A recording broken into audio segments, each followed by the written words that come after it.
Presiden Joko Widodo meminta Komisi Pengawas Persaingan Usaha (KPPU) fokus memberantas praktik kartel pada 7 komoditas pangan. Selain itu, Presiden juga meminta upaya penguatan KPPU sebagai wasit agar persaingan usaha lebih sehat. Ketua KPPU Syarkawi Rauf mengatakan kelangkaan 7 komoditas pangan disebabkan 2 faktor, yaitu produksi berkurang dan faktor kesengajaan. Sejauh ini KPPU sudah mengawasi pemain kartel di 3 komoditas, yaitu daging, sapi, beras, dan garam.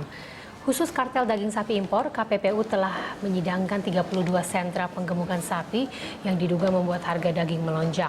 Menurut Syarkawi, Presiden mendukung penuh pencabutan izin bagi pelaku kartel dan usulan kenaikan denda dari sebelumnya 25 miliar rupiah.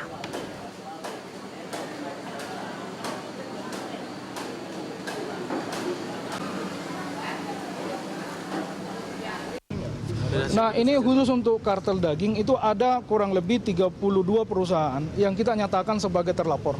Atau kalau di yang lain itu namanya tersangka.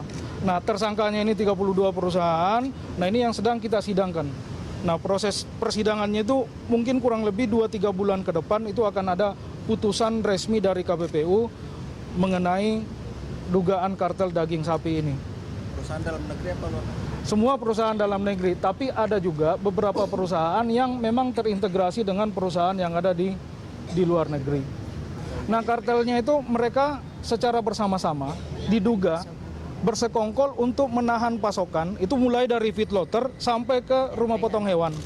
Jadi temuan kita di lapangan waktu itu, waktu kita sidak di salah satu rumah potong hewan, sejak seminggu sebelum Idul Fitri, itu mereka masih memotong sapi sekitar 30 ekor per hari untuk 1 RPH. Tapi sampai sebulan setelahnya, jumlah sapi yang dipotong itu berkurang terus sampai hanya tinggal 8 ekor per hari.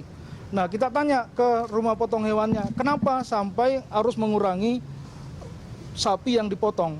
Nah, alasannya karena pasokan dari RPH juga dikurangi secara bertahap.